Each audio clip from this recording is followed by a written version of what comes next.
Hello, everyone, and a very warm welcome to my weekly update.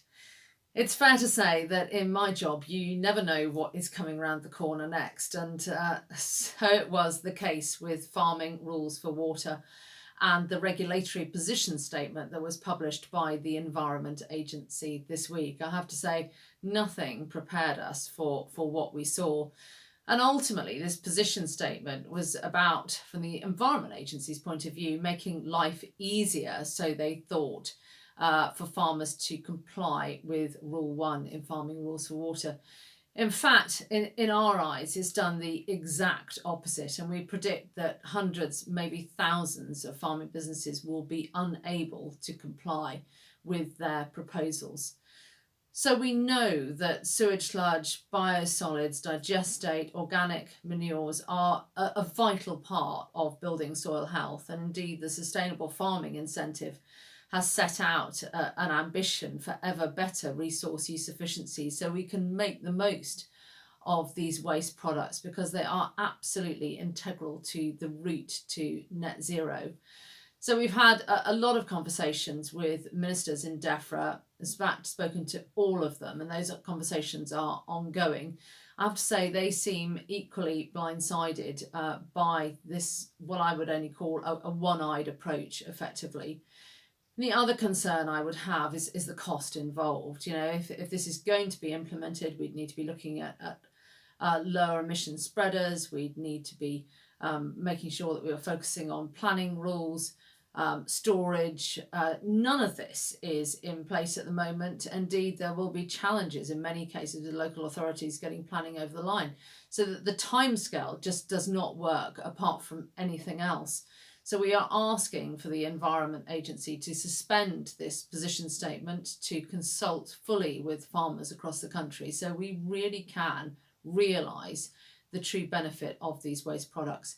It's fair to say as well that the water companies up in arms about what the situation will be for sewage sludge as we go through these winter months. So honestly, I am pretty much speechless with what has happened, and I have to say, feeling very angry on your behalf too. But anger doesn't actually deal with the problem. We need to get on and sort it out, and I'll update you as soon as I have more information from the Environment Agency. But in the meantime, I would urge you to go to NFU online and find out exactly what we are doing and what the programme of events will look like, because the proposal in this position statement was really looking at enforcement rules from December to March with plans of up to 1,500 farm visits. It just isn't doable. It really isn't doable. So bear with us and we'll update you as frequently as we can. But a busy week for me, some meetings in London. I met with Lord Benyon, raised this massive issue with Lord Benyon, as well as discussing the Environment Bill, species reintroduction, abstraction, all of which has huge impact for our members right across the country. I've arranged with Lord Benyon that when he goes to Norfolk to speak to a discussion group, that he will also hopefully be able to get out and look on farm at abstraction, the licensing process, the challenges, the absolute need. I sort of feel we are at a crossroads with environment on one hand and food production on the other. And they have to come together. It is the only way that it will work. And I think we are enormously lucky with Lord Benyon, and that he obviously farms himself. He understands the complexity on all these very challenging areas. We had a very good talk about species reintroduction, the problems and the unintended consequences, if you like, if you allow a dominant species to overrule, and he particularly focused on the plight of the curlew.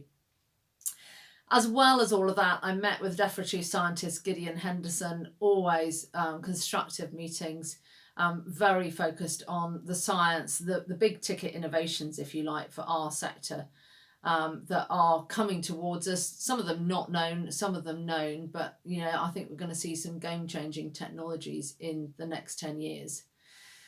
But next week, I'm hoping to take a week off. I say a week off, hopefully a week doing some farming and spending some time with the family. So I'm going to pause the update for next week, and I will be back with you in 2 weeks' time.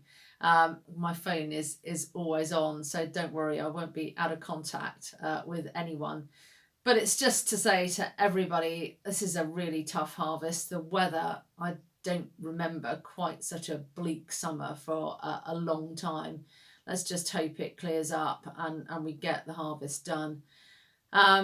A lot of challenges out there, and I hope you see the NFU as doing everything that it can at the coalface to make sure that your farming businesses do have a thriving future. But in the meantime, please do take care, please look after yourselves, and I look forward to speaking to you in a couple of weeks. Many thanks.